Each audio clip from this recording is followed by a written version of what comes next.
We might be standing on the verge of something great. High risk, high reward. I'm fucking good at it.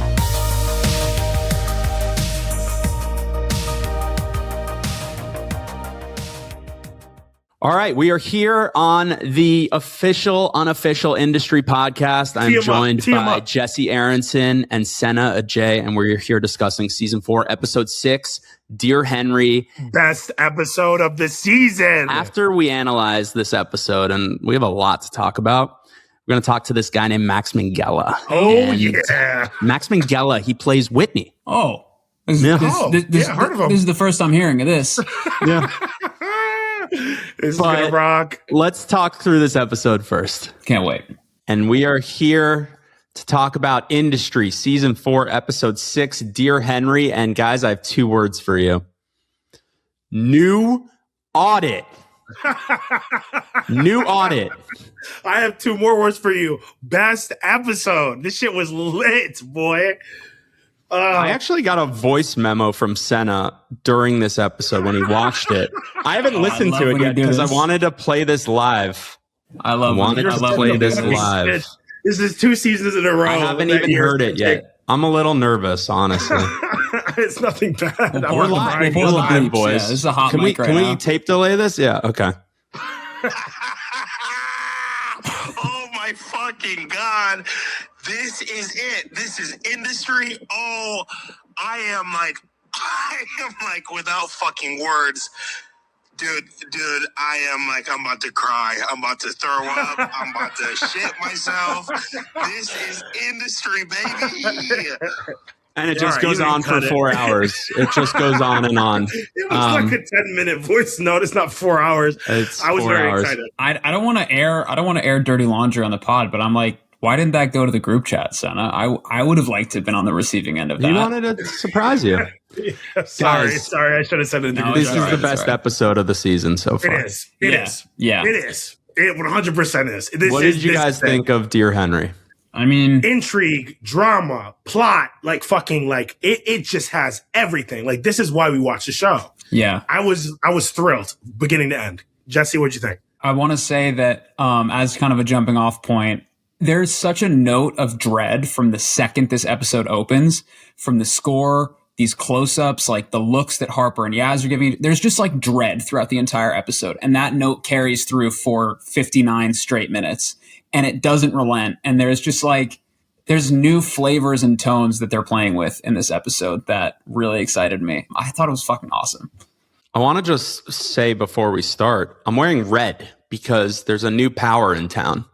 And it's Mother Russia, baby.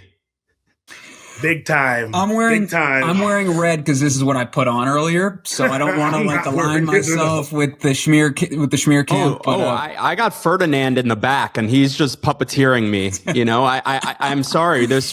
I know you've known me for 10 years, but the truth is, I'm Russian controlled. Are you Cozy Bear? I am. Wow, I am. That's good to know. And I'm coming out here on this pod. Guys, so much to get into. Luke Snellen directed this episode, our boy Luke. To a T. Written by Conrad and Mickey. And we really just have to get into it because there's so much to discuss. Are you guys ready? I think so. Ready.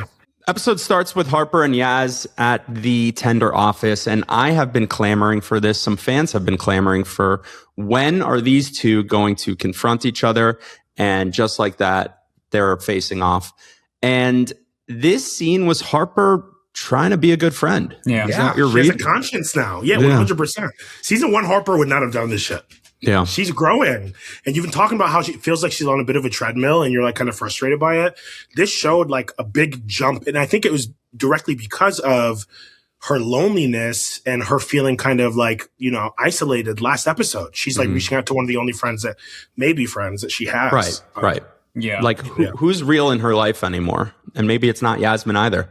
Because Yasmin pretty much just, shuts it down, doesn't want to hear it. Tells her to get fucked. Maybe her wheels start to turn a little bit at this warning that Tender is all fake, but she's got to, show the bluster to, push Harper out of the office in that moment. I just want to say, Sena, you said season 1 Harper wouldn't do this, which I partially agree with, but I also think I have to push back a little because season 1 Harper and Yaz, they were real friends. Like there was real love there. Obviously there was like some crazy shit going on between the two of them, as has continued through the whole series.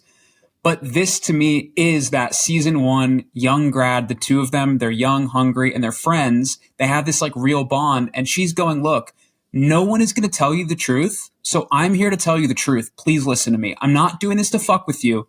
I'm doing this because I care about you. And at this point, everyone's walls are so high, no one can access anyone, so she can't hear it. But I really do think she's telling her the truth. No, she is. But the reason I say that season 1 Harper wouldn't do this is because, you know, like what we know about Harper is when she's backed into a corner, there are no friends. For sure. Right. And this is like literally her, like she is giving her room to maneuver right now. It's a lifeline. Yeah. It's a lifeline in a way that could possibly fuck this thing that Harper's staking her entire livelihood on. Like season 1 Harper, we saw what happened when she had the option to cut off Eric's head or fuck over the whistleblower. When she's backed into a corner, even if someone's trying to help, it's fuck you. You know, it's fuck you, it's me. She would not, I don't think she would have given anyone a tip. I think she would have just let it rock. You're totally right. Yeah. But that it's just that love that I want to highlight. Love. She's growing. She's growing here. All right. Let's talk about the namesake of this episode, Dear Henry. I'm not saying the namesake being Henry Muck, but this Dear Henry epistolary format to this episode. Awesome. So cool. This is Max Minghella, and I'm going to talk about it as if I don't know what it is, because until the end, you don't know what it is, right? It's a good way to do it. So let's just be assessing it the way we're receiving it. We hear from Max Minghella in voiceover, Dear Henry, there's a hole in my bucket, as he advances on Henry taking a shower in the nude, gets close enough to like sniff him, and then backs out as both sides now from Joni Mitchell plays and Henry sings For He Is an Englishman. So there's a lot going on. Lots of breakdown. So loaded. To say that on every scene in this episode. It's just, it's packed. I think Two questions. Physically, what is Whitney literally doing in this moment? And second, what is with this Dear Henry thing? I mean, at this point, I just want to say what I thought might be happening, even though I knew it wasn't going to happen. But this show has gone into such crazy corners this season that I'm like, all right, anything's on the table. This was the most horror movie sequence that industry has done. It's literally the monster. I mean, it's Psycho. Like, let's just call it. It's Psycho. Yeah, he is stalking Henry in the shower, and I'm like, is he gonna kill him? Is he gonna sexually assault him? Dude, what's gonna happen? Have no clue. Yeah, you really don't know. It's so dangerous. Was I the only one who thought that maybe like Whitney wasn't even literally in the shower with him? Yes, I had this exact same thought. It feels like it was a projection of himself, what he wishes he could do. And he's actually standing outside the whole time, because there's no way a nigga walks in the shower up on you that close and you don't know. Come on, dude. Your spidey senses have to go off at some point. It has to. You can sing For He Is an Englishman as loud as you want. You're making a point about Henry and maybe his permissiveness about Whitney's entrance into the shower. Yeah. Yeah, both interpretations were stuff that crossed my mind. Does Henry feel him and is ignoring him? Is this an imagination? Is this like surreal? I was... The minute it started, I was like, oh, we're off to the races. Voiceover, not very common in the show. I don't know if we've ever had it. This is the first one. I don't think so. It's amazing. Dear Henry. So it works so well. My second question, what the hell is Dear Henry? What is this about, guys? Yes. In the moment, what'd you think it was? We know what it is at the end. Let's treat it moment to moment. Love letter. 100%. I was like, this is a love letter. Like, this is him finally confessing his feelings. He loves Henry. He loves him. I'm exact opposite. My read was that it's a suicide note. Dude, that's exactly what my read was.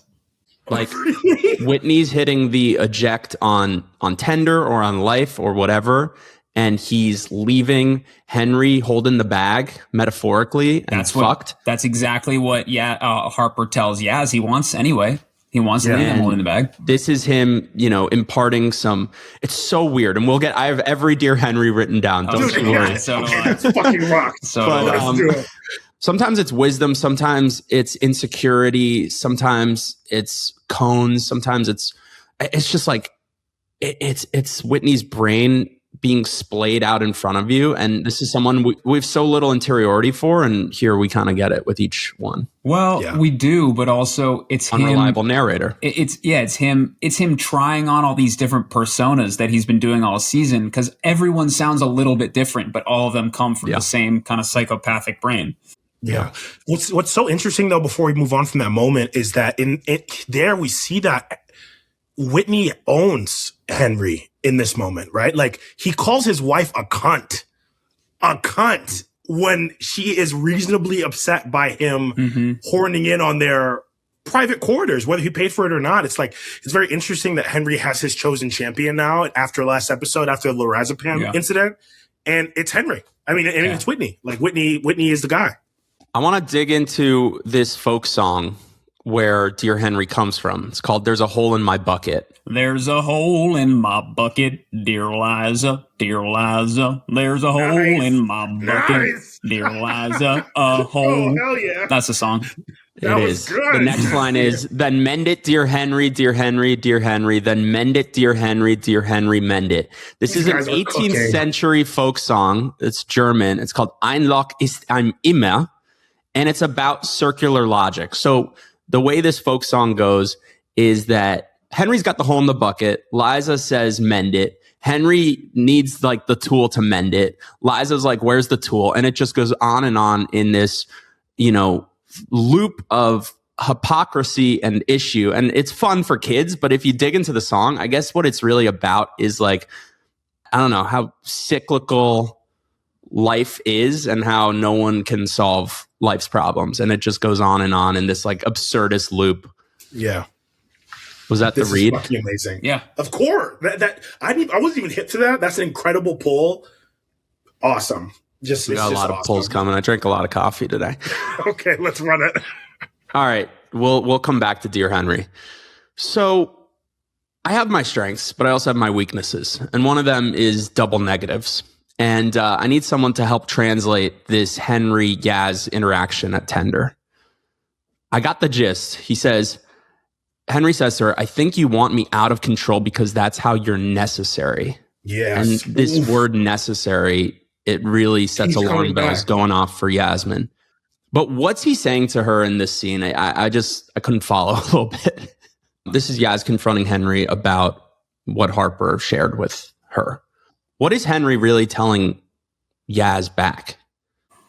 When he says, you better watch the fuck out. That's what it's a warning. It's like, look, like he feels like he is the man now. That he's got this handled. He's got a handle on his addiction. He's got a handle on his career. And now he's suddenly questioning how necessary Yaz is as a stabilizer, right? When earlier she was absolutely needed for him to fly straight. Now that he has this confidence boost from Whitney, who understands how to push all of his buttons, he's like, look, like you don't want me to be healthy because you're scared of your spot getting taken. And that you're threatened right now. Like, that's what it's about. He's like, look, like I'm running shit right now and you're scared that it means that you're not going to be around. So quickly after, we see that he does not have his shit together. So it's pretty comical. Let's talk about Henry's big night. We meet Jacob the auditor. Did you guys clock what wine they were drinking? Any thoughts what that was? My only guess was Domaine Leroy, like a $30,000 French Burgundy. Yeah. Jacob says, I thought I'd have this for my 40th, but I couldn't. Yeah, I couldn't justify the price. Yeah. Crazy flex.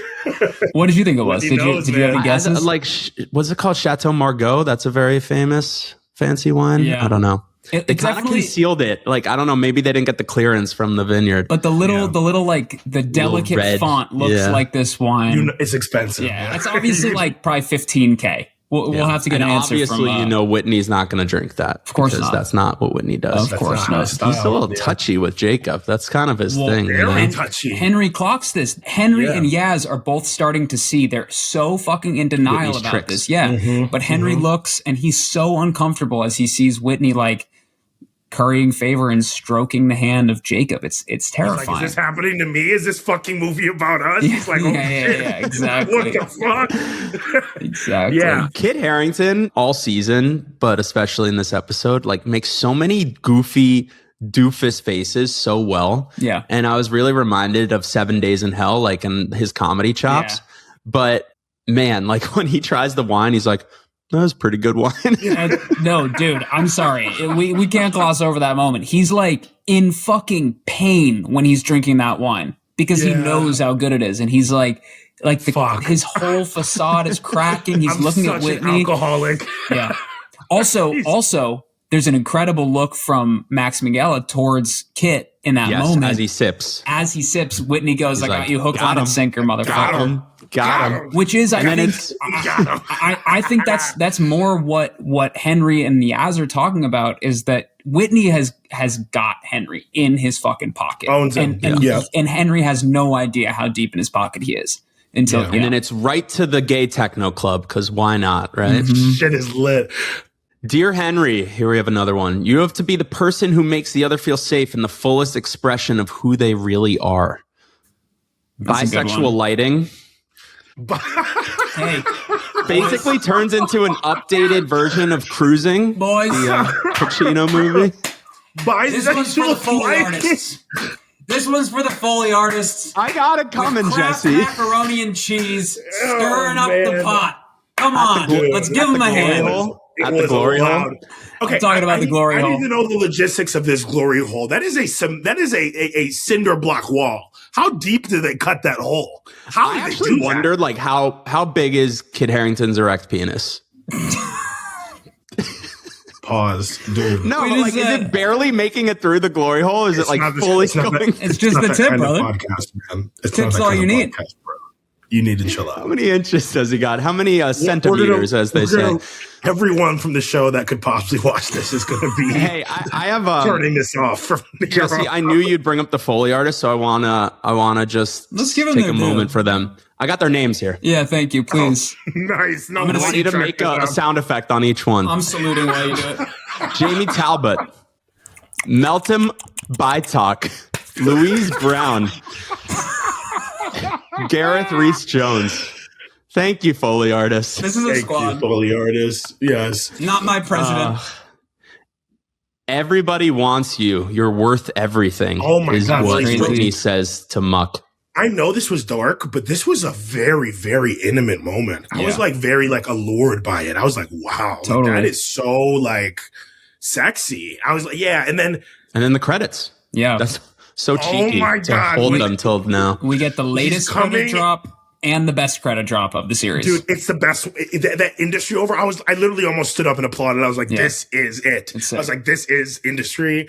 I was like exhilarated. I was so hyped. I'm such a sucker for a late title card drop. It's like such an easy thing to just get me. Drive my car 45 minutes in. I'm like 5-star classic. Yep. Love it. Good shit.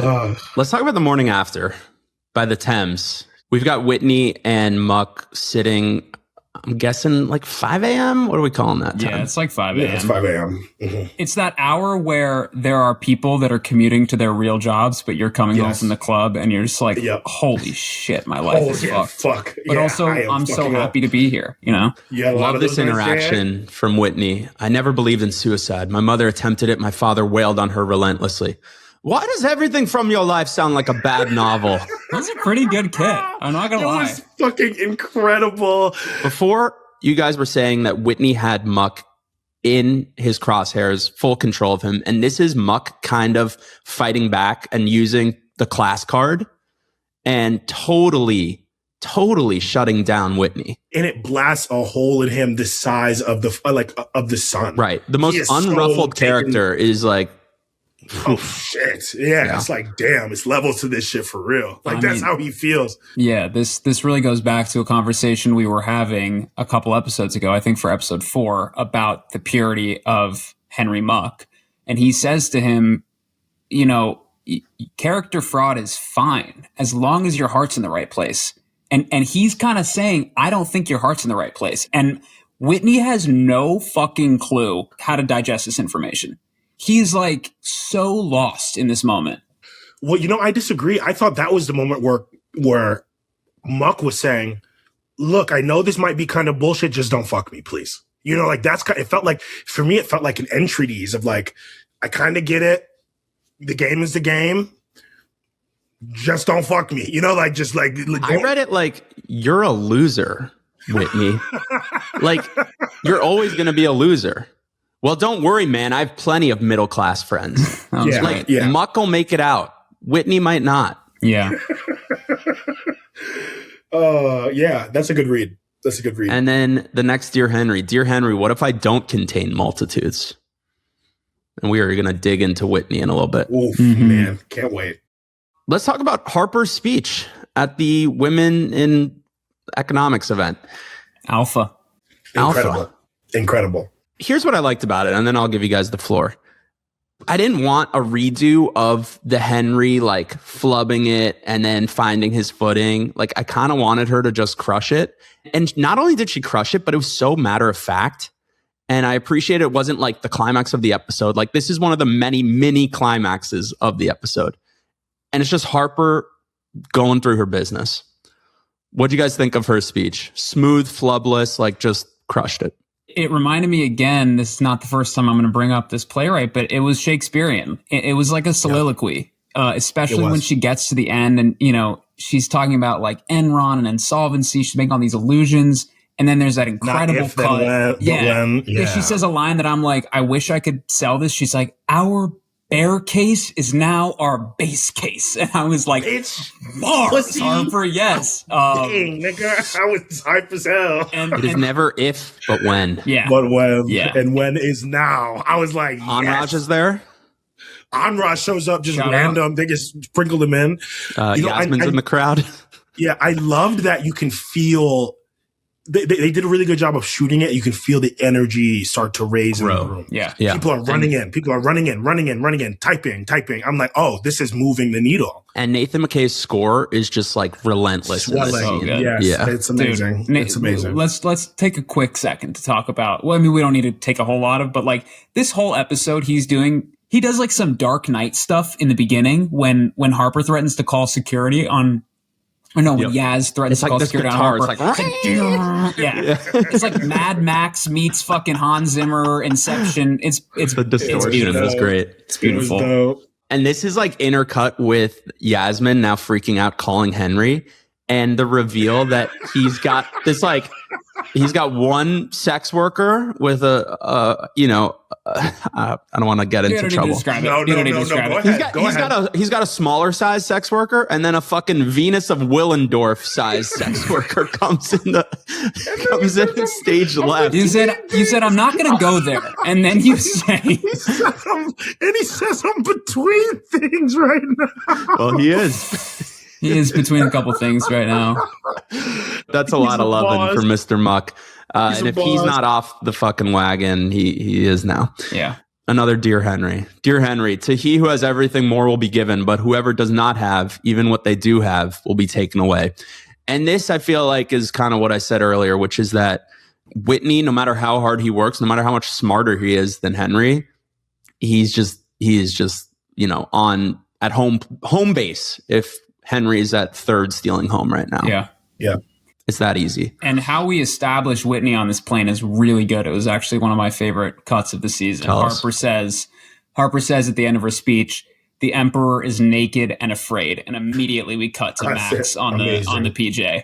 Yeah. Amazing. Or not Max, sorry, Whitney. I don't know him like that. But it's just maybe great. You will later it's on. Really good. I love this moment of Whitney on the plane because he's looking at this like red button that I guess is a phone call waiting for him, but it also feels like an ejector seat button almost. And then he looks at the exit door of the plane. And here I'm thinking, like, does he want to kill himself? Yes. He's going to jump. You're like, he's going to fucking jump out. Or is it more metaphorical, you know? It is metaphorical, but like, there's a second where you wonder, you know? Yeah, totally. It's not the last time you think that either with him on a plane. Dear Henry, we are hardwired to live. That's such bullshit, that one. Is it? That was just empty. That was just empty. It is empty because he doesn't believe that. Whitney doesn't fucking believe we're hardwired to live. He doesn't give a fuck about living. Really? I think Whitney's whole game is like living and surviving, like the pleasure he can get out of just gaming systems. I'm in rehearsals for a Shakespeare play at the moment, so we're digging into the lexicon at the table, and we're looking up, we're in the OED, we're like really defining words. And so when he says live, I hear what you're saying, live, you're saying he's alive, but I think living is like thriving. It's more than just being alive. And how he thrives is by manipulating people and making money, but he doesn't have worldly pleasures. He doesn't have relationships. Right. He doesn't partake in any vices. He's just like a body moving through the world manipulating people. But yeah, I agree. It just rang so false to me. I agree, Jesse. Like, I was like, dude, like, it just read like bad high school poetry, you know? Like, it's like when you're at like a slam poetry and like, and the one guy that's so high on his own supply comes up and he's talking, like, it's just like one of those lines where you're like, fuck. We are hardwired to live. Yeah, dude, and all the girls clap. It's like, dog, like, it's just so lame. It's just some lame shit, nigga. Like, shut the fuck up.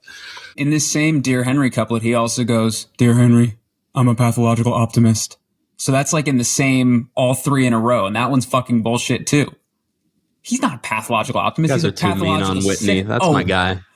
That's your guy? Yeah. You're riding for Whitney now? A little bit. First Hanani, now Whitney, man. We You sure know how to pick them. We don't have enough time. You sure know how to pick them. No, we will unpack it. Little Jesse Bloom name drop by the Stern Tao office. I was like, is he coming? But probably not. I was hoping so. Eric, very excited to go from red to black. References the Mets here. He said, you lose all the time when you're a Mets fan, and new and often thrillingly inventive ways, praying for the counterbalance, that one miraculous run that makes you live again. Harpoon! New one. You may have given me my favorite ever day in finance. And it's too early in the episode for this type of joy. Yeah, we know it's all coming down. You know it's about to go left. Okay. Enjoy your last moments, guys. We enter into one of my favorite stretches of like this show ever. Just like a stunning, head exploding, dizzying like 15 minutes. Nauseating. Yeah. I would add nauseating. I'm going to let's try to make sense of it together. It starts off with Haley and Whitney. Haley comes to him and this just big fucking explication info drop. And you're just like, whoa. Yeah, what the fuck? You're like, oh, whoa. You're not even Haley ready says, I'm still mad about Abu Dhabi, what you did to Dolly, my little cousin. She's a fucking girl. And implicates Whitney as potentially killing and disappearing his assistants, who are all call girls. Yeah, call girls. Wait, do we know that they're call girls yet? I don't think we know that they're call girls yet. I do. She says that it's an escort service. Okay. Yeah, you just know. You just, the minute she says, she was from my agency, you're like, this is a... Also, Dolly, my little cousin, underage? Perhaps. Probably. You know? Dude. Probably. He's like, don't call her your little cousin. We both know what she is. I was like, oh my God, this nigga's evil. I was like, oh my God, this is the evilest nigga in the show. She calls him a try-hard loser, which is pretty much cut into the core of the truth of who he is. But he's weirdly unfazed by Haley in a way that he wasn't unfazed by Henry, you know? I think it's like in his mind, there's this like pecking order and Henry's above him and someone like Haley is below him. Yeah. He's just completely unflappable here. Like, fuck I think he has, no money. What are they called? He just has contingency plans for basically every situation. Exactly. Every person. But no, you're right. He doesn't value her because she says, I want $500K. He laughs at her. She goes, okay, bet $750. And then he's like, that's what you value yourself at? That's pathetic. And then she, you know. It was fucked up. So Whitney calls our friend Harper Stern, who pegged him a few episodes ago. This scene, oh my God, dude. This might be my favorite scene in industry ever. I swear to God, I was chilled to the bone. And he asks her, do you have a favorite piece of classical music? And he says he was asked this in a campus interview once.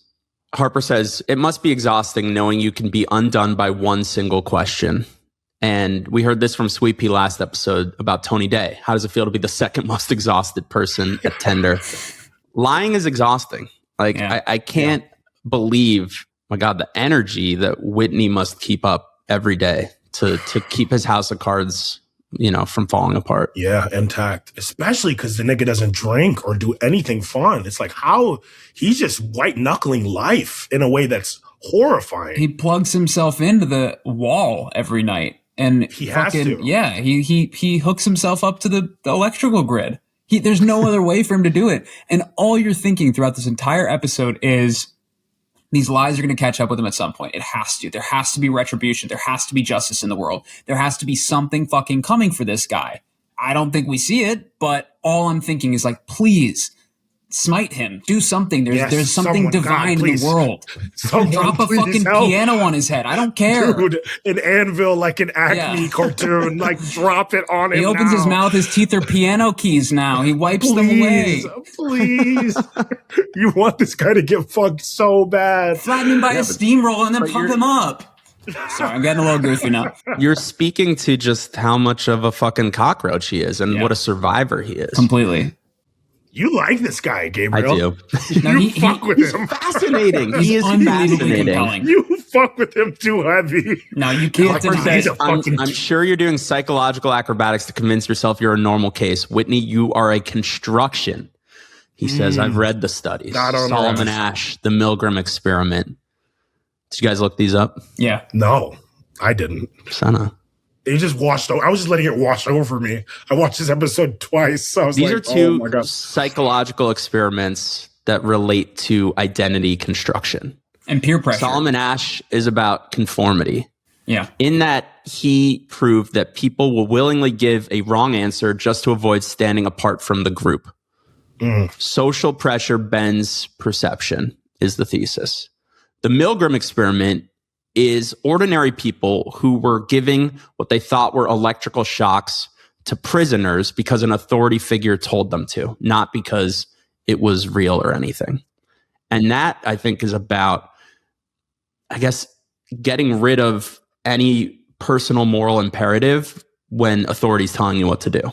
Yeah. That was beautiful. You subscribed actually heard to about Psychology Today? Yeah. Or was that from the Psych Journal? Yeah. Wow. I don't know. That was great. Googling. That was great. What does Whitney's knowledge of these experiments of identity construct, like, what does it say to you about him? Yeah. That he's just fucking anal, like has his he's so buttoned up, he's just not a human anymore. There's just someone else pulling the strings here. Like there's there's something going on where he feels like we keep talking about the fact that it's so surprising he's able to do this. There has to be a stick, because there's no carrot for Whitney besides just like getting over. Like there's a stick somewhere. That has to be it. I also think these tie into what he says to Harper, which is life is an act of becoming, not being.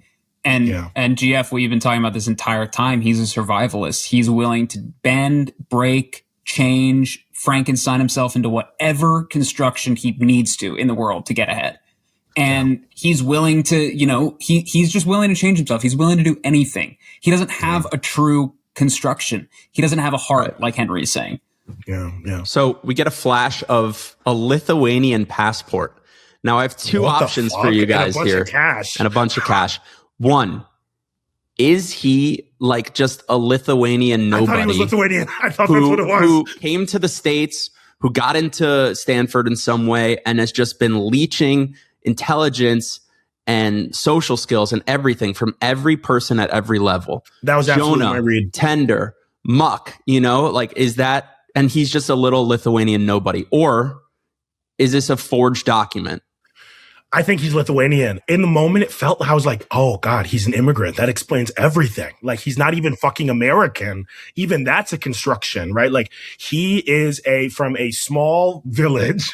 His parents are fucking like shepherds, and his ass is trying to make it happen. And it made me fuck with him more. Honestly, I was like, yeah, I rock with that. No, this definitely makes you understand a little bit. I'm with you, Sena, 100%. I'm like, that's the true Whitney right there. Yep, everything else is a construction from a Dickens novel, like Henry says. This is the real him. And he looks like a dork in the passport. That's definitely how it's pronounced. That's perfect pronunciation. January 23rd, 1985. Aquarius, brother. Vitatis means one who drives the nation forward. Wow. What's with him singing I Want to Dance with Somebody here? I don't know, dude. I don't know, but it fucking chilled me to my bones. Oh my God. Is it as simple as that he's just like, I'm the loneliest, saddest man on earth? I think so. Yep. So that's the real Whitney singing that in that moment. And he thinks that Harper is a kindred spirit. He's like, because he has nothing to gain from the conversation. No. It seems like he's looking for a lifeline. It's like, he knows that this shit is cooked, that Harper just popped his balloon. And at this point, he's just grasping at straws. You know, Well, he calls Jonah. Jonah says, "Get a lawyer or kill yourself, whichever's cheaper." Hang on, we're glossing over again, guys. I'm sorry, we are glossing over Cal Penn doing the best line reading of the season. He says, "Get a lawyer or kill yourself." It was so good. It was so Again, good. suicide imagery as Whitney stands on the balcony. Yeah. Could he jump right then? Perhaps. Dude, I saw this take online. People think that Whitney might have gotten rid of Jonah to protect him from the fraud. Whoa. Is that like the reason he actually loved Jonah, and the reason that he got rid of him and replaced him with someone like Muck is so he could keep his conscience and saddle someone else with all the problems, make someone else the fall guy, and he was protecting Jonah. Do we like this take? If that's the case, I read it, I was like, I was like, maybe. If that's the case, Jesse's right from day one, because I was on that first episode saying they love each other. They fucking love each other. I said that. I said that. Yeah, you guys were like, fuck you. I was like, no, he really loves him. It could be true. I swear to God, I like the take. Because we're about to learn who is really behind Tender. As Ferdinand steps out onto the balcony like a specter and lays it bare as much as industry is willing to lay it bare. Dude. He lays a cozy bear. Yeah. Dude. It puts it in such stark terms in a way the industry never does. I was like, holy shit, this is a whole new show. I was like, holy fuck. God, I don't know. Like, this is when I say this is the most dizzying, this is it. So Whitney's phone call with Harper's done. Steps onto the balcony. We're already dizzy, by the way. Yeah, true. Ferdinand comes out and he's asking if Tony Day will comply. And he says, they have methodologies for people. And I'm like, who's they? Who the fuck is they, dude? He's like, he has to be on message. I'm like, what the? Razoblachenia. It means exposure. And then Ferdinand says that he, while working at IBM Bauer as their he was a lowly exec there, and he got contacted by Cozy Bear, which is the tech arm of the SVR, which is like the CIA for Russia. And they got their hooks in him and made him a star and CFO within 10 years. Yeah. And that's how they got their hooks in him. And now we have to imagine the exact same thing is happening at Has Tender. to be. No, yes, absolutely. They are compromised. They are in Russia's pocket. Holy shit. If this wasn't already crazy enough, we had so much political and like corporate intrigue, and they just upped it to the national scale. I was like, just with one conversation. International, like, bro. We're international. International. Bro, I couldn't believe my ears. I ran that back like 3 times. I was like, what the fuck? No, it's a lot to wrap your head around. So far. He is the man behind the man. He is actually running Tender. That's how he got rid of Jonah. Like, that's what's happening, right? Like, right. And earlier in the episode, Ferdinand, someone at their corporate board meeting is like, maybe we could sell off customer data to make some money. And he's like, we would never do such a thing. And it's like, this is literally kill somebody, dude. This is what he wants to do. Yeah.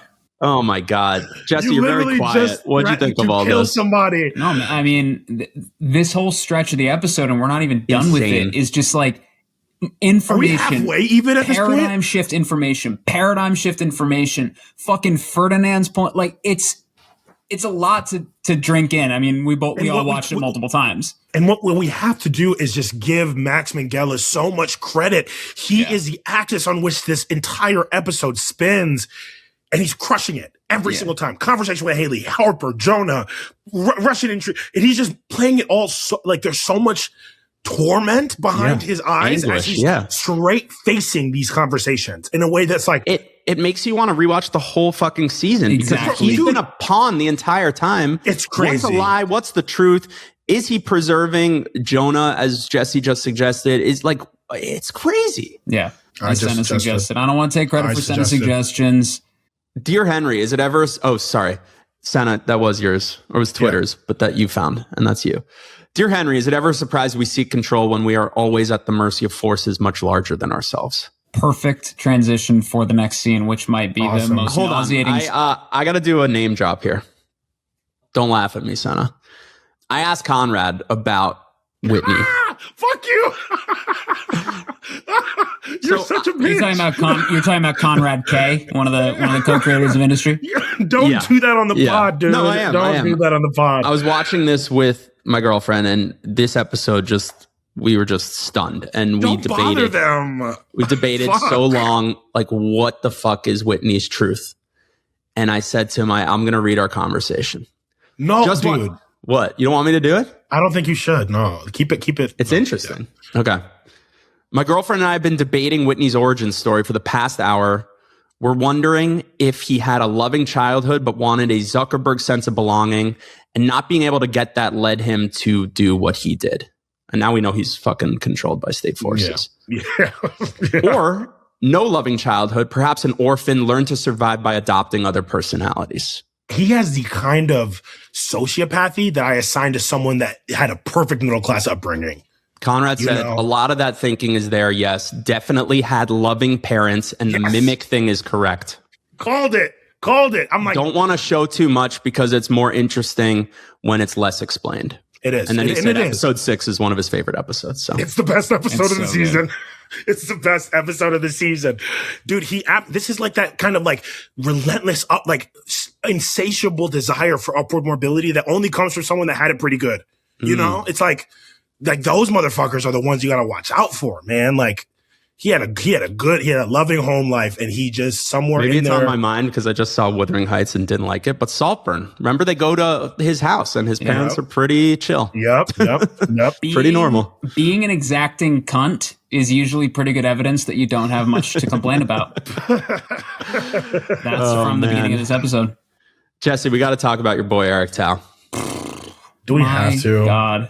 Ugh. Well, I want to say, after just getting the love of his daughter, finally, he gets a ding. He checks his phone. He goes completely ashen. Yeah, exactly. Russia playbook, baby. He says, I love you too, honey. Terrifying sonic score from Nathan McKay. Yeah. Dude. And what does Eric see on his phone? Jesse, Himself take it away. Sucked off. Okay, sorry. No, go for it. Go for it. No, you go. I'm talking a lot. This is Jesse's boy, so you got a chance to defend him. No, I'm not defending. I'm kidding. Come on. No, but he sees an extorted video, basically a blackmail video of himself from the previous episode 4 when he says, "I want to make me feel big." Last episode. Was the last episode? Okay. Yeah. He sees the video of when he was so close to not going downstairs. When he was so close, that's always how it works, right? I know that Eric-sized space, right between his former wife and his daughter, and he decides to go downstairs, and he receives sexual act from an underage. Well, so he sees the video, and no one wants to see a video that's illicitly filmed of them in any sexual in 4K, act. By the way, like that. They mounted really some fucking nice. Really, I thought it was a little like Michael Haneke. No. Like it was a little creepy, you know. Dude, it was creepy, but the quality was there. They were using some Alexas or something. I don't know. They got those mounted on the fucking wall in the hotel room. Oh my God. Not good to get that video. Worse to get the girl's passport. Yeah. Worse to get the girl's passport and see that this girl she's was 14, born in 15 years old. 2011. She's probably the same age as his daughters.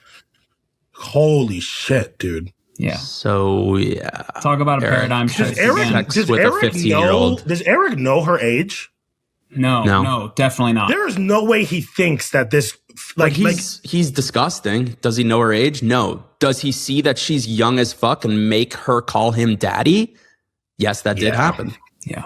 I was trying to work up a defense, but I don't know. So the girl's name in the passport freeze frame, Mary Dolly Bird.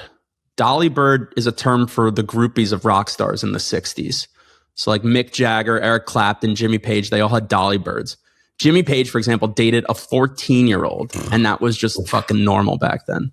God fucking him. Now, I want to go back for a second because the Dear Henry that leads us into this scene is him saying, is it any surprise we seek control when we're always at the mercy of forces much larger than ourselves, which not only relates to the Ferdinand scene, of course, as we just talked about, but now we see that we have Whitney filming Eric, Whitney entrapping Eric and blackmailing him. Does Whitney just have every escort in the city on speed dial? How many of these ones does dude? He has his own fucking private agency. This guy runs these people. I'm like, how many does he have? That's impressive. Like that kind of network. It's just, I'm like, damn, nigga. Like, Jesse, what'd you think of Ken Leung's acting in this moment? I mean, come on. quaking in fear. The camera's holding on him for what felt like 10 minutes. And like he's truly turning himself sick. Like he's shaking, quivering. Yeah. He can't breathe. He has this like mouth agape thing that's really good. He is such a fucking class act. Yeah, top class. We'll talk about him more because he's got a great scene with Harper coming up. But first he goes on to CNN. Mm-hmm. Here's another Dear Henry. Dear Henry, wealth is the greatest disguise from our truest, most probable states. Do you think that relates to Eric as well? I think it probably does. Yeah. Also relates to Tony Day, because that's what comes up first before the CNN town hall debate. Yeah. Earlier in the episode, forgot to mention that Whitney calls Tony Day and says, like, hold strong, stay on message. We got this. And obviously last episode, Tony Day seemed to almost be flipped potentially by Sweet Pea and Kwabena. And so Tony Day is meeting them, Sweet Pea and Burgess, for breakfast. And Whitney goes, swap. Yep. Slides right in. He says, it's this awesome scene where like, who's going to get there first? I was like, it can't be the direction from Luke Snellen, great. Amazing. Maybe my needle drop of the episode, which we can discuss later. It was such a great little sequence. Say, like, Whitney, what Whitney says, he's fucking electric with Tony Day. He's so good. He's so good. He's so good. How can you deny him? Yeah. I snatched you from obscurity. Tony Day says, you can't backfill a lie and make it true. And Whitney says something that I've heard in like, I just have read this in so many books about Hollywood. Like, I love reading that, nonfiction. And the biggest fear of like Hollywood operators and producers and everything is when the phone stops ringing. Yeah. When you're not feeling important. You could have castles. You could have the biggest houses all over the country. When the phone stops ringing and you don't feel important, that's when you're lowest. That's true. Yeah. And Whitney's like, you will feel that tomorrow if you do this. Yeah. Basically. Yeah. It's amazing. And then it convinced me. Sweet Pea and Burgess arrive, and you could just tell like Tony Day's gone. He's lost. Yeah. 100. Whitney, whatever he said, like and especially I like the back, like all of the, like Whitney saying back to him his like resume and his, because we learned in like earlier, like, hey, like, Harper's like, this is a crazy overpromotion. But like, Whitney's like, I snatched you from obscurity. Right. And like, it filled you with riches and you will lose it all if you fuck me here. Like, let's stay together. Something in his eyes changed. Incredible acting. Like, from the conversation, you would think that, oh, he's still in pocket. But no, like, something changes behind those eyes. And he's back on message. Yeah. No, the direction in the scene was incredible. So good. And I love do you think anyone ate the blueberry pancakes after? Or Nah. Definitely not. Whitney said they're excellent. I love when Whitney goes, Whitney Halbertstram, pleasure. And Sweet Pea goes, we know. We know. Like, what the Like, okay. That's great. He's just gone. Yeah, he's just gone. Let's head over to London's CNN office. Yeah. Or set. My favorite scene after like 10 favorite scenes. I fucking love this It's great scene. because we've never seen industry do this thing. Yeah. We've never seen also like very Succession, right? Exactly. I was going to say it's very Succession. And it works Do so not well. press a desperate foe too hard. When you surround an army, leave an outlet free. Art of War, Sun Tzu. And dude, this line reading by Ken Leung.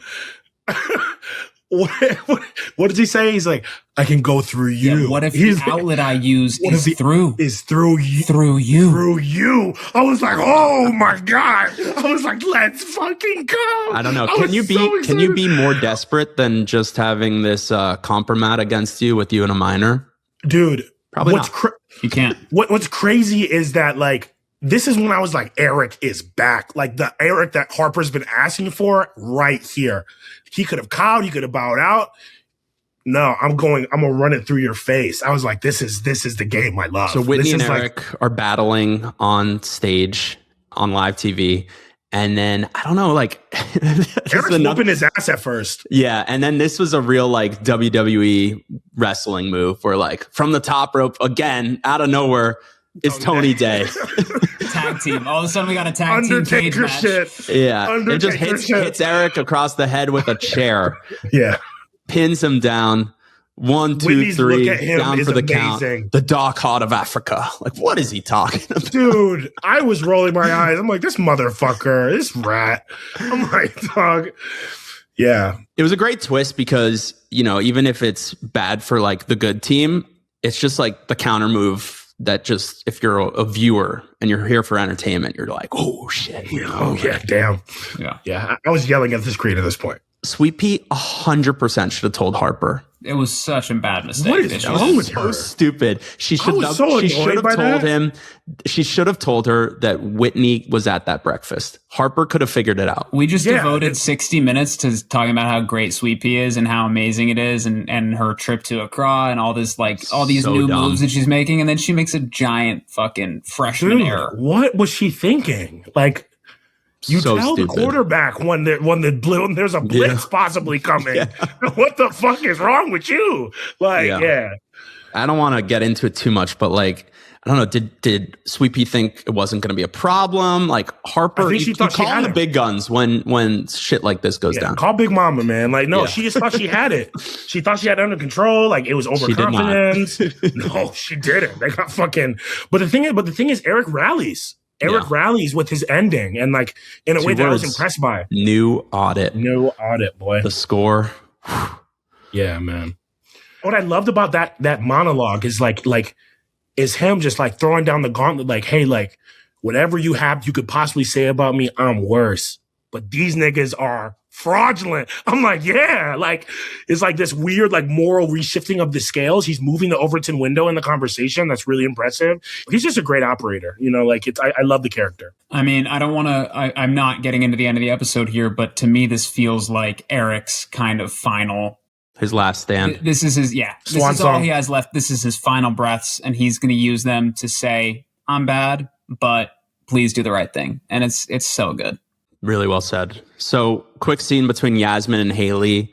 Don't want to go past this, but Haley is admitting in more detail her position that she was hired by Whitney from an escort service to be in the lives of important people. She says he exploits fragile people, and it seems like Yaz's threesome tape definitely is Sex somewhere. tape. Yeah, I mean, Sex this tape. also gives a bit of credence to this theory that was going around that the Good Samaritan was hired by Whitney to kill Diker. Yes. And all of Diker's Which- paranoia, the guy I sitting gotta at apologize breakfast. to the listeners. I just missed that one. No, we all did. Yeah. And then I watched Yeah. it a third time, and I was like, "How the fuck did we miss that?" That was clear. Yeah. That was clear as we flubbed it. clear as day. Access is what really makes you rich. Yeah. And we'll see what this does to Yasmin, because I think she's freaked about the news, but her wheels are turning about how she can exploit or use this. And, you know, Haley's coming to her not from a position of power, but from a subservient position of like, let me And work Yaz for likes you. that. Yeah, Yaz likes that. That's what gets her off. You know, is feeling like she has any sort of semblance of control. And so I think that she likes that she has a lever she can pull with Haley. Okay, really tough scene to watch, but Eric and Harper. So Harper's so excited about his CNN appearance, and Eric's like, "Yep." You can Very tell from the frame, from the jump, something's off. We've seen all it been on there. there. Fuck. We haven't been in this exact situation, but we've all been in a spot where we did something wrong, and you're just like, you're owning it up to it. And he's got his hands in his pocket, his voice is in his throat. He says, "By all means, call me a coward, but you got to sign this paperwork with this very freaky, serious lawyer to transfer assignment of Stern Tao completely to Harper Stern." Yeah. And take his money out. Yeah. And Ken's acting is just like sickeningly good. Yeah. It was breaking my heart, man. Completely.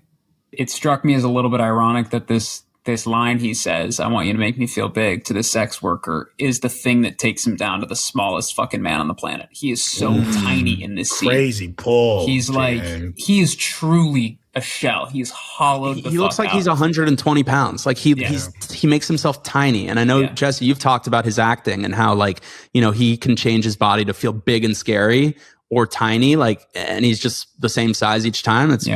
It's just very impressive. No, it's something that you can't even teach that. That's just. He's I have a breaking up the question for you dream guys. team, man. It's so sad. I have a question for you guys. What would Harper do if he told her what happened and why he's doing this? That's a interesting question. I thought that he might. And when he didn't, I wasn't surprised, but I was disappointed. I think Harper would immediately go into contingency plan mode. I don't think it would. Yeah. I think she'd take a ding on her respect for him. And I think she'd immediately think, how can we kill this? Right? Harper has overlooked the unforgivable, right? And she would do it for her dad. No, I think to your point, exactly. This is why he's withholding it from her, because he knows that she's going to do that. He can't tell her this information because he knows that she's going to do exactly what you were just saying, Sena. And he wants to self-flagellate for how terrible a thing he did, perhaps. Yeah, I think even more than that, he doesn't this was an act of just pure love. I think there's part of it that's selfish and part of it's I did something so bad, it's self-absorbed. Disgusting guilt too. Yeah. But I really do think he does it to protect, like he says, to protect them, to protect Harper. Even if she could maneuver and fix this, he doesn't even want it to, he just wants to go and isolate. I think that's true, but I do like, Jesse, your take that he doesn't want to be let off for this. He's been let off before. He doesn't deserve it here, and he needs to whip himself up with this almost. Yeah. And he's a disgusting man. Yeah. I know we love him. He's a disgusting man. He is. He's horrible. If it hasn't been clear enough, we are not standing with our favorite character on the show at this moment. Wait, you didn't think that when he fucked over his cancer-ridden best friend? God, it's now that we're deciding it? It did cross my mind, guys, that I guess just what Tender and whatever fucking dark arts company behind them is doing, could the passport be forged? Could that be faked to freak him out into thinking for further he's slept with a... But no, I think that it's much more likely that she's just underage. Agreed. But to your point, we're living in a world of deep fakes and AI and all this, people. True. So even if it is, which is definitely not, people would still believe it. It's over for him no matter what. Yeah. Yeah, it's cooked. All right, we're almost at the end of the episode. The final Dear Henry. So the episode ends with Whitney and Henry, and Henry fires Jacob the auditor and, grows a spine, a tiny one. And he's like, I'm going to do the audit. Whitney says very calmly, I wish he didn't do that. Yeah.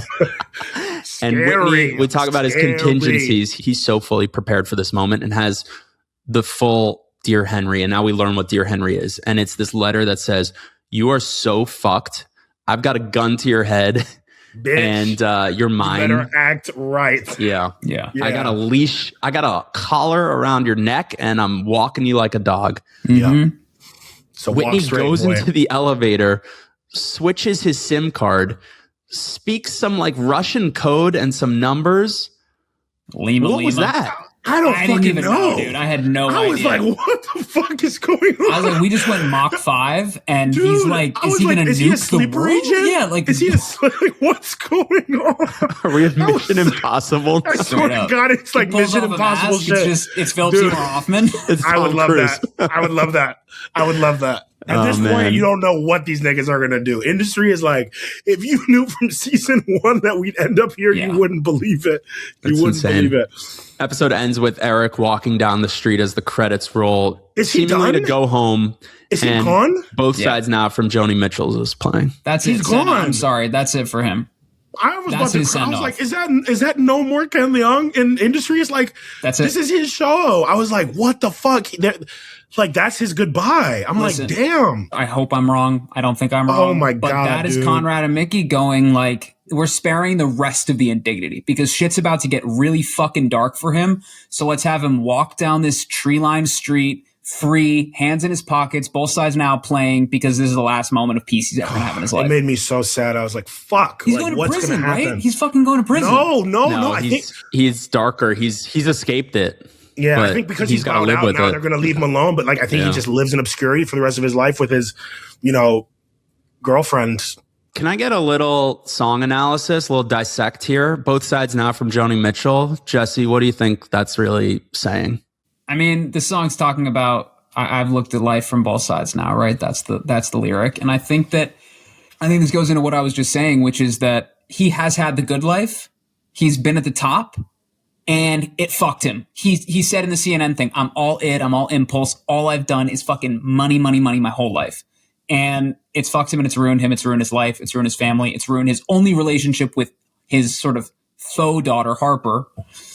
And now And now he's walking off into the sunset. Yeah. Both Sides Now to me is like a very romantic song that ends up with Joni Mitchell realizing like a level of disillusionment. Totally. That, like, you know, life's great. And then, oh shit, life, I don't really know it at all. I really don't know life at all. That's the lyric. You know what makes me saddest is that the entire show has been a referendum on Eric and Harper's like shared worldview.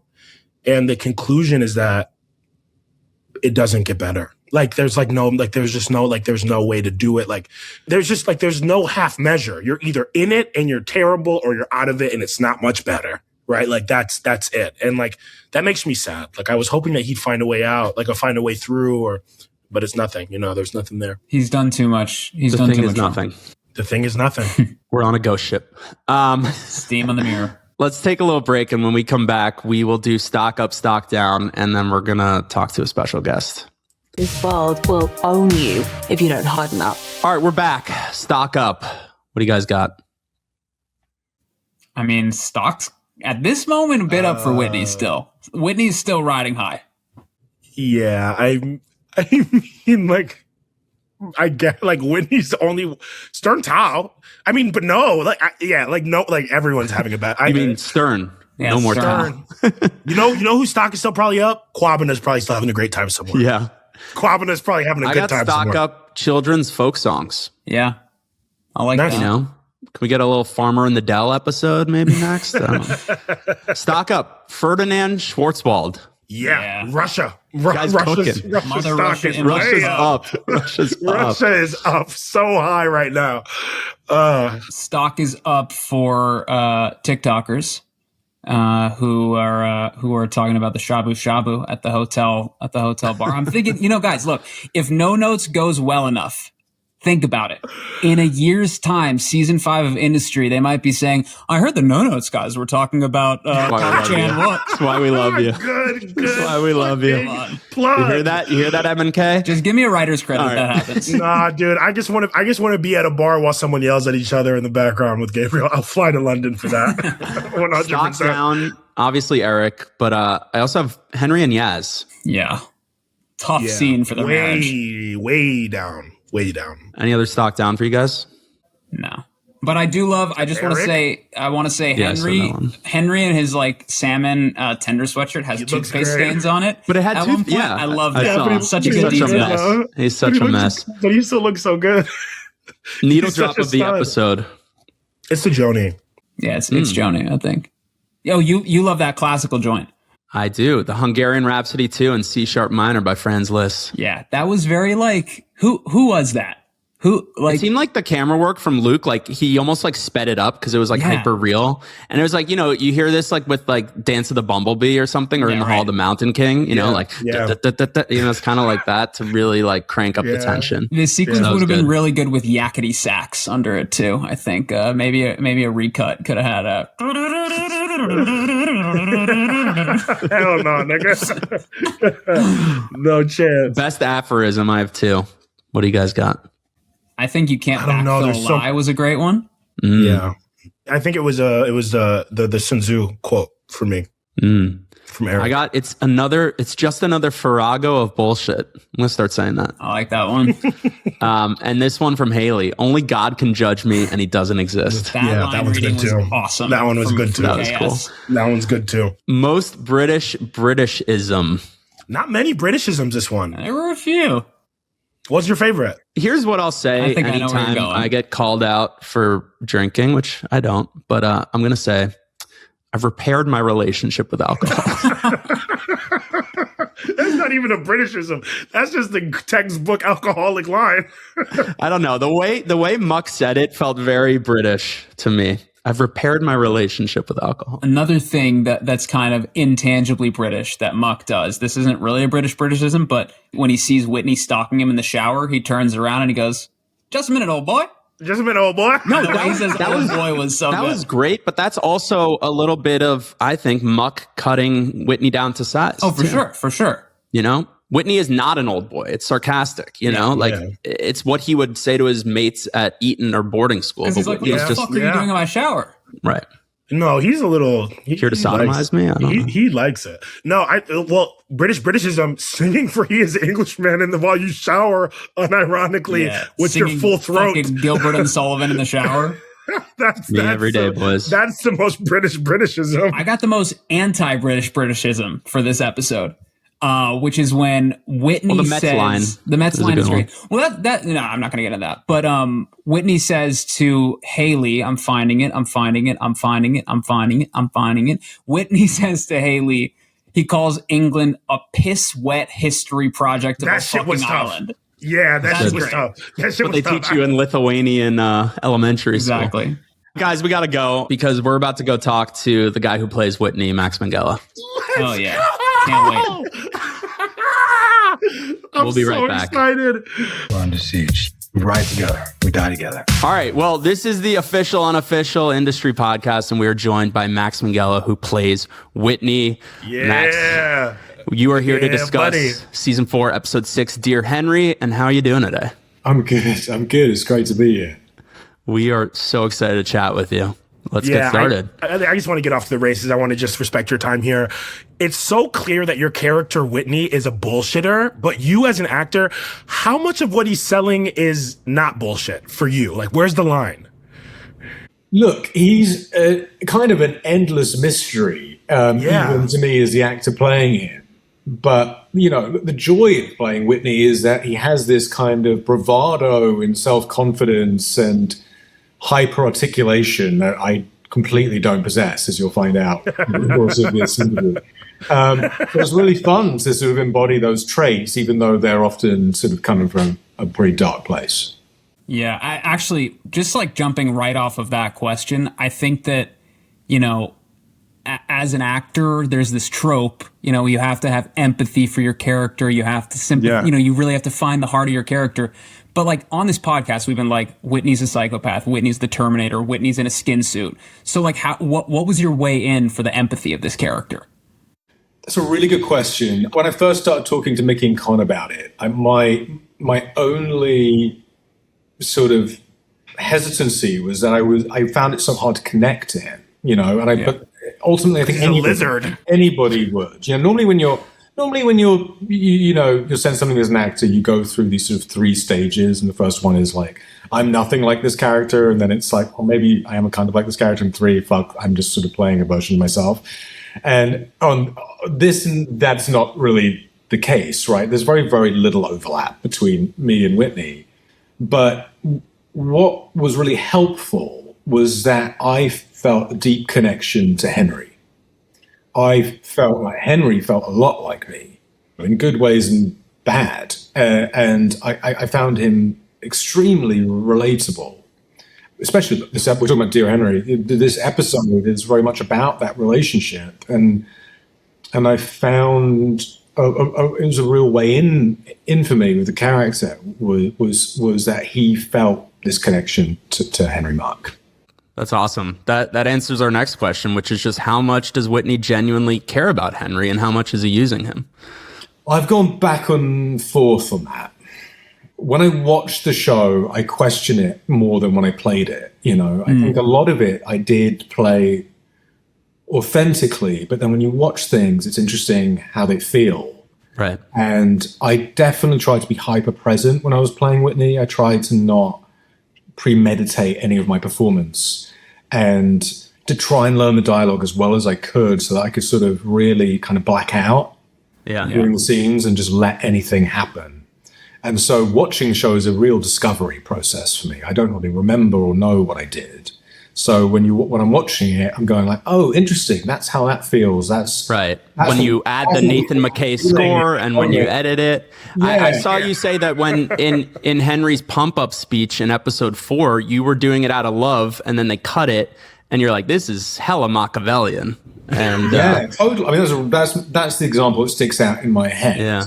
In that I don't think that Whitney was being authentic in that moment at all. Interesting. When I watch the scene, it feels like he doesn't believe any of this.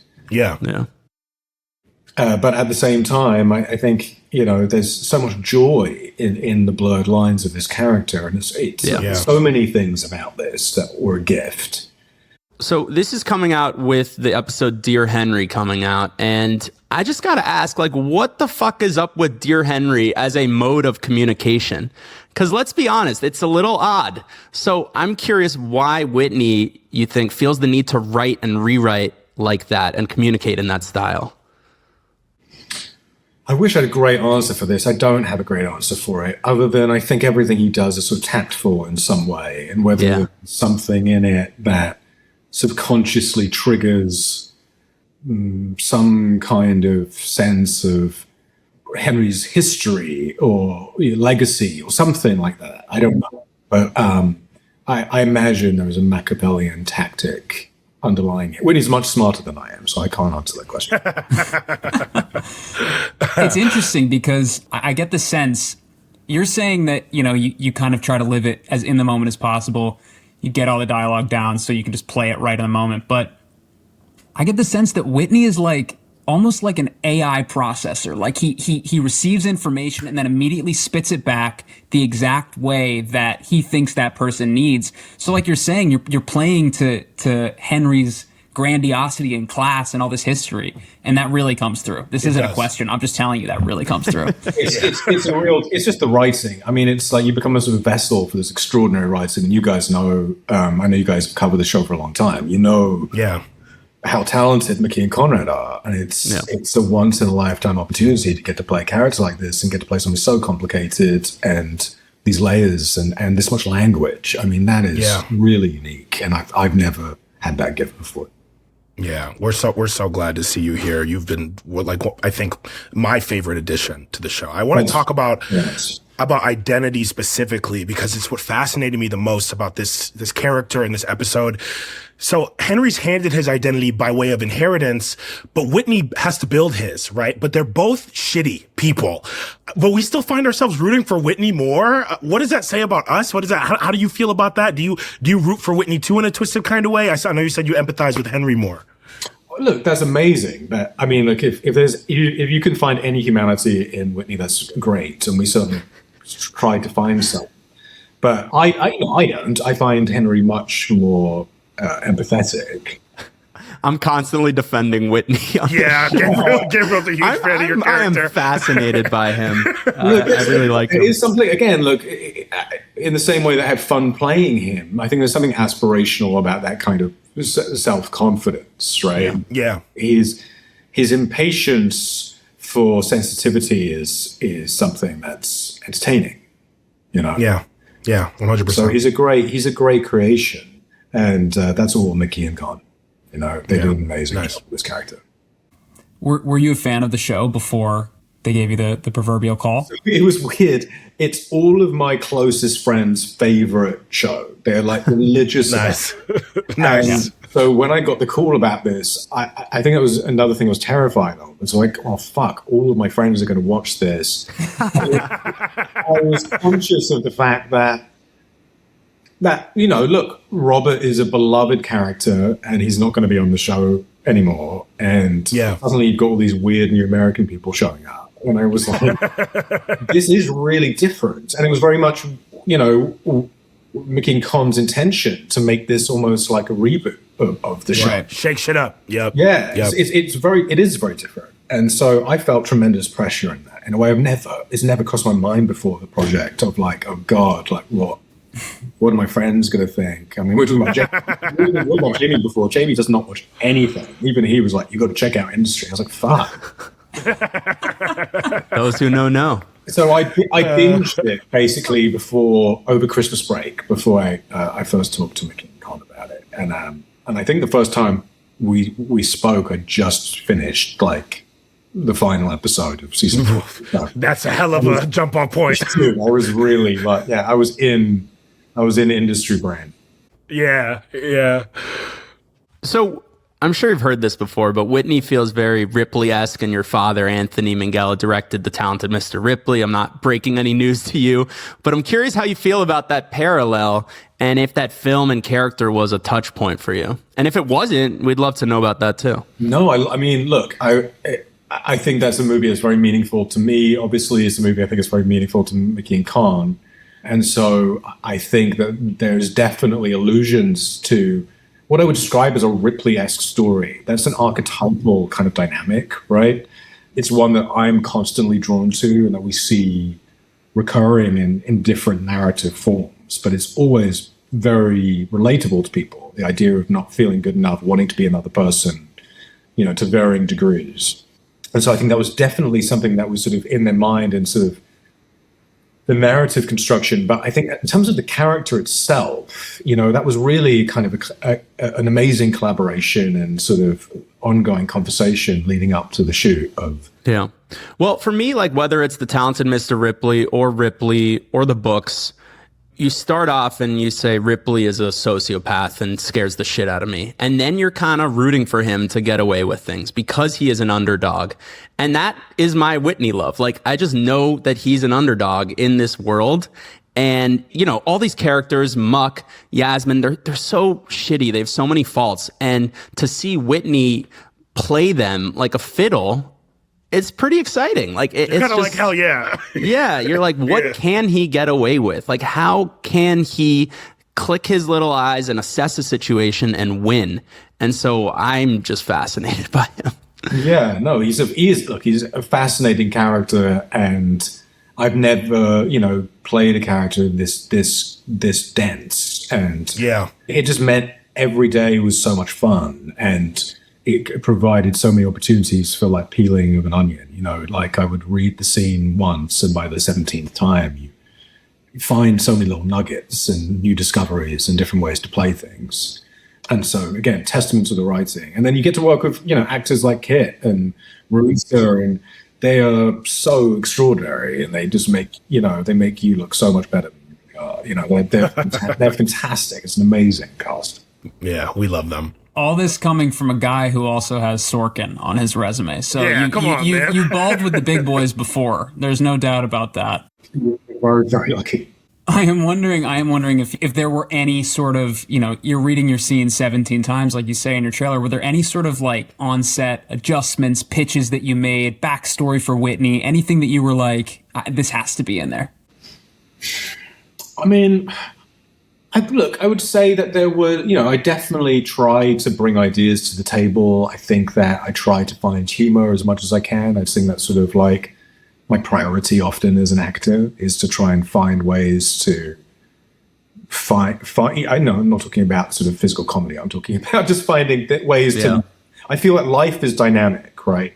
Our real lives are always sort of funny and sad and tragic and hilarious at the same time, and so I like art to reflect that. So I think particularly just in the thing we talked about most was really the introduction of Whitney, and that's where the most changes sort of happened. And very much in the direction of what we just talked about, right? Which is just making sure we're introducing a big new character into a world. He's taking up a lot of oxygen in that pilot. He's asking a lot of the audience, and he's not a heroic character. He's a sociopathic character. So that's a big, big ask. And I felt like it was important, and Mickey and Conrad did too, that we made sure that he was fun, not likable.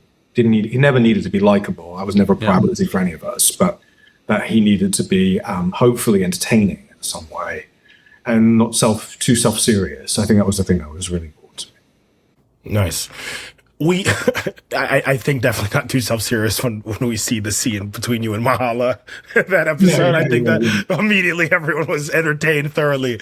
So what's interesting to me about Whitney is as he's trying to ascend through like class and culture and business, all of these things, I'm wondering, do you know who he might have been comprising this character from? Like even real world comparisons, who was he putting together to make this Frankenstein? Like, was he like stealing from like Zuckerberg? Like where was he grabbing these pieces from to create this like avatar?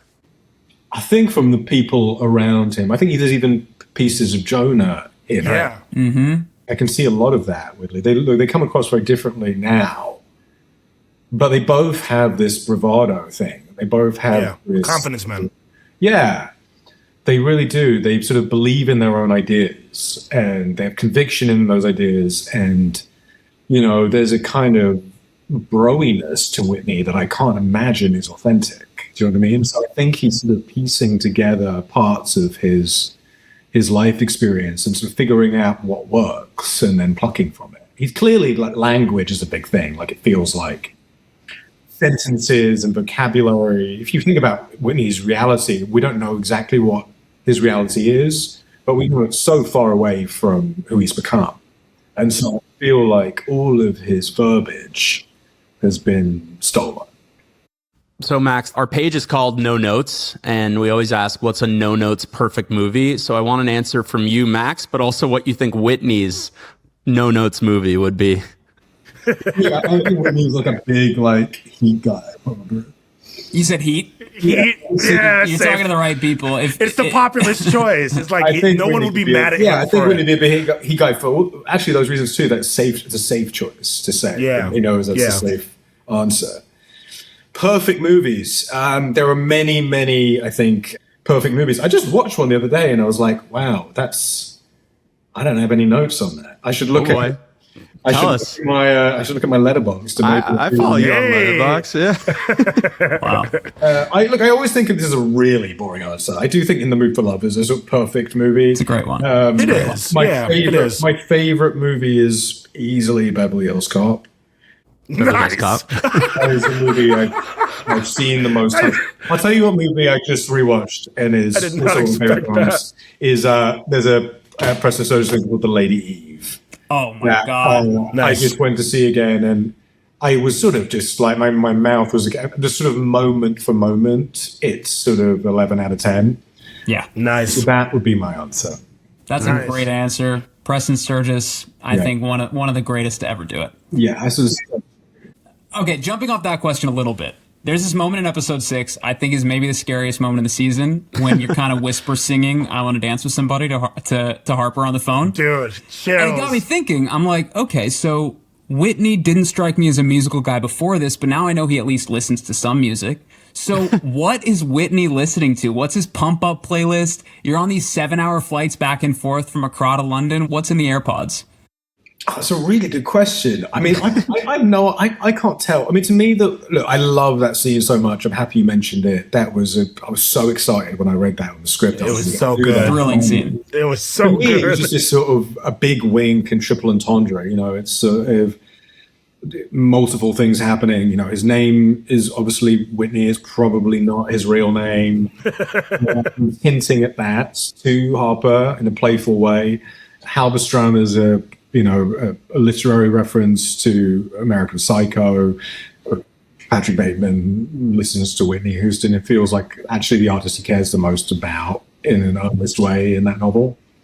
So it felt like there was a lot going on with that. And I thought it was quite, for two pretty genius writers, I thought that was peak genius.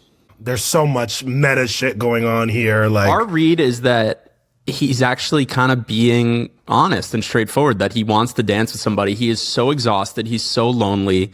And we were saying that maybe Harper, he thinks he has a kindred spirit in. That was our read. That completely. Yeah. We loved it. Good observation. I think that's totally right. Yours is next level. That's we didn't catch that. You just kind of blew my mind with that one. I'm not gonna lie, that was really good. So we're gonna have a little bit more fun. We're talking to you about a lot of heavy concepts, identity, etc.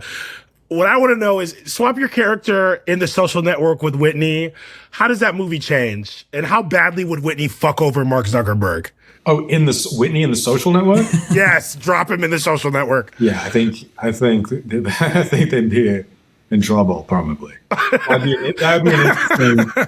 Mark Zuckerberg found dead in a ditch. 100%. I've never thought of that. That's an interesting face-off. He'd do better than Divya and the Winklevi. Yeah. He wouldn't let that shit slide. The minute that he went live with Facebook, someone was getting killed. All right. Sorry. We have one more serious question, then we'll have some fun. But, Max, your own background is a little chameleonic. You grew up in London or outside London, and then you moved to the U.S.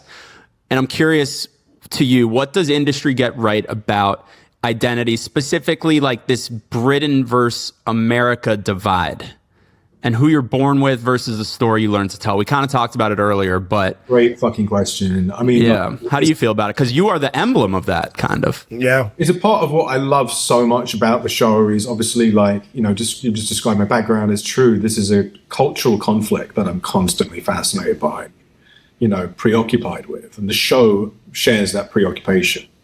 And so it makes the show feel deeply personal to me, and I think that was probably why they thought of me for the role. So conversations with them about it. I did ask them bluntly at one point, why the fuck would you want me to do this?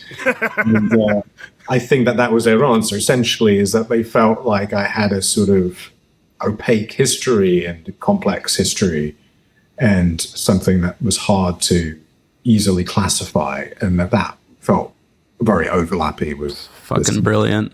I feel like you could write an essay about each casting and how it is subversive or whatever. And I think also the fact that this was something they brought up, and I think is true, is like, I'm an English actor who spent his entire career playing American characters. And so I've spent my life in a way, like Whitney, pretending to be something I'm not, and an American. That's quite significant. Significantly in terms, because often there's a Bruno Dumont movie called France with Léa Seydoux, and she plays a character called France in the movie.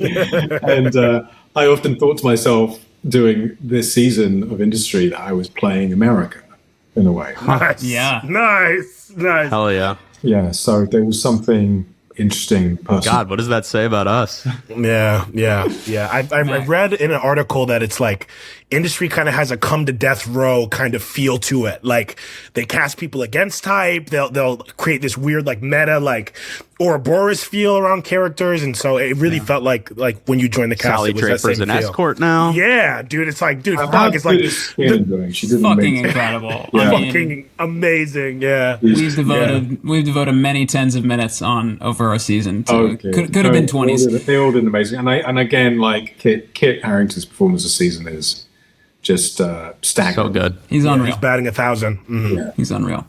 All right, Sena, you want to introduce the first of the last two questions? Of course I do. So we wanna play a quick game. We wanna pitch what we think Whitney's backstory is, each of us, and you tell us which one you like the best. You could judge us like American Idol. Okay. Yeah. Okay. Cool. give it your best. Gabriel, you go first. I go first? All right, I wrote this down. Pull it up. All right, Max, you ready? Yeah. So I think the first thing that can be debated is that passport. Is he Lithuanian or is that a forged document? I'm going to go with he is Lithuanian, so here we go. Yeah. Born in a small Lithuanian village 20 minutes outside Vilnius, dad was a government administrator, mom was a homemaker, was an extremely proficient straight-A student, raised on a ton of Aaron Sorkin shows, that's how he talks like that, got accepted to Stanford Business School, met Jonah. Jonah had a partner, but Whitney pushed him off the cliffs in Big Sur and ingratiated himself to Jonah. Okay, well, look, as you're doing this, I'm starting to wonder if I should even answer. Do you want to know the answer? No. Don't tell us. Just tell us which one you like the best. Don't tell us. Like the best, or give a comment. Which one's closest? Which one's closest, and then which one you like. We'll do a favorite, and then we'll do. Give me the other one. Jesse, you want to go or I can go? Mine's ready. I mean, you guys know me. Mine's going to be out of left field, so maybe I should go last. Mine is he's also Lithuanian in mine, but he was even poorer, right? Yeah. Son of a shepherd, right? Mother stayed at home. Okay. Lived his entire life satisfied, didn't make too much noise, was well liked, but not remembered by anybody, right? It was a face that you see, you feel pleasantly about, and then you forget immediately. Then one day, a foreign dignitary comes into town, rolls through in a full Rolls Royce, rolls through his town, tosses him a coin out of the side of the window. It's a Wonderful Life at this point. No, deadass. In that moment, something clicks in his brain. He goes, I am going to get this no matter what. He sees his lane to living. I like this. Then he flies to America, abandons his family and friends and his entire life. No one knows where he is, changes his name, steals someone's identity, and then sneaks his way into Stanford after absolutely charming an administrator and telling him some completely made up sob story, gets into Stanford and then meets Jonah and gets his hooks in him, rides him all the way to the top. That's quite fun. Okay, great, yeah. I'm sorry. I'm going to follow this up with something crazy, which is I think Whitney was born in primordial goo. He was shaped from piss and rocks and metal. And he shaped himself up, yeah. Yeah, and he's got a chip. He's got a chip in his brain. He's just downloading all the time. Download. It's begonia. He's a Lovecraftian force. I think that all my American Idol response would be, I think they're all fun. I think Gabriel's probably has the most potential reality to it. Okay. Yeah. I actually don't know. The honest answer is I don't know anymore. Okay. Which is so interesting. Like, All right, Conrad, let us know. I know you're listening. Certain intentions at a certain point, but I think those intentions have changed. So I don't know where he's from, and I don't know if he, is Whitney or not. But it's fun to debate, isn't it? He's not. I like Does he mine. even exist? I think there was a moment where there's something flipped. The psycho switch got flipped, and then he just fucking if you ran. talk to Mickey and Conrad, you've got to ask them. And then They won't tell us shit, but They won't. They never. They're no fun. All right, last question. Whitney goes out all the time, but doesn't drink, gets whoever he's working with drunk, finds out information, films them having sex with each other or whatever. But for the purposes of this exercise, Whitney has been given truth serum, and we need to know the real what Whitney thinks of these topics. Okay. And you could say skip if you don't want to answer it. And remember, this is not Max answering and what you think. This is Whitney. Yeah, you're free. You're free from any sort of baggage here. Whitney has been given truth serum. What does he really think of Harper Stern? He has respect for Harper Stern. Yeah. Okay. Nice. Yeah, he has respect for Harper Stern and sees a lot of himself, wants to anyway. What does Whitney think of Mark Zuckerberg? I think he thinks he needs better. I don't know what the word is for this. Probably would be cynical about how he sort of presents himself publicly. He needs better marketing. I don't know what the phrasing would be, but yeah, something like that. Yeah. The Whitney makeover. Nice. Yes, Whitney seems to care about that. This has been a recurring theme in the season. We want to know what Whitney thinks about Bonnie Blue. Oh, right. Ooh. Yeah. You can skip, but you shouldn't. What does Whitney think? Not you, Max. She's the only one bringing money into Tender, right? That's the only real money coming in. The man said skip. It's okay. I'm still skipping. Okay, what does Whitney think about Black Lives Matter, the movement? Politics. I think that he would endorse that movement.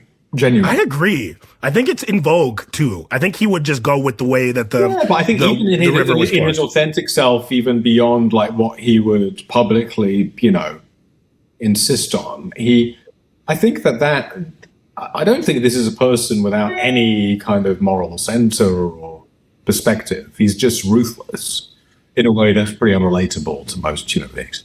Yeah. What does Whitney think of Jeffrey Epstein, and is Whitney in the Epstein files? He's not in the Epstein files. I think. Nice. Okay. Well, some people are going to be in the Whitney files, so. Yeah. Well, he might be in the Whitney files. I think he's probably too. If we're saying that Industry Season 4 takes place in 2025, he's probably a little too late to be in the Epstein files. Sure. Yeah. What would he think of that? I think that. Look, I'm a little dubious about how much of Whitney is actually orchestrating these kinds of things. Yeah, he has the Big Brother behind him. Yeah, there's also there's some stuff that I think is made more opaque than it was on the page. But I'm a little cynical that he's actually as malevolent and dark in the sex trade. Free Whitney. Yeah. Free Whitney. I said he's a middle manager. I said it on the episode. I'm like, I could be wrong. Dude. Again, that's a McKean Conrad question. Yeah. Final question. What does Whitney think of God? He seems pretty godless to me. Yeah. Does he have a totem? Does he have something that he looks to and believes in? I think he was probably raised in a religious context. Okay. And then he bucked it. He became an annoying atheist. His religion is blackmail. Yeah, I find it. I don't know why they say that. It's just a gut instinct. I find imagine he wasn't. You know better than anyone else, man. Raised in some kind of religious context. Well, thanks for sticking through that, Max. We really appreciate you. You were a great sport. We appreciate this performance. It's insane. Like, it's insane. I can't wait to queue up a new episode to see what shit Whitney gets up to. Like, I love this guy. You guys are amazing. Thank you so much for being so supportive, not only of Crazy Whitney, but of the show itself. Of course. It would not exist without people like you guys supporting it and championing it. So we were so glad to see you, man, and to get to talk to you has been such an honor. So we appreciate you. Likewise.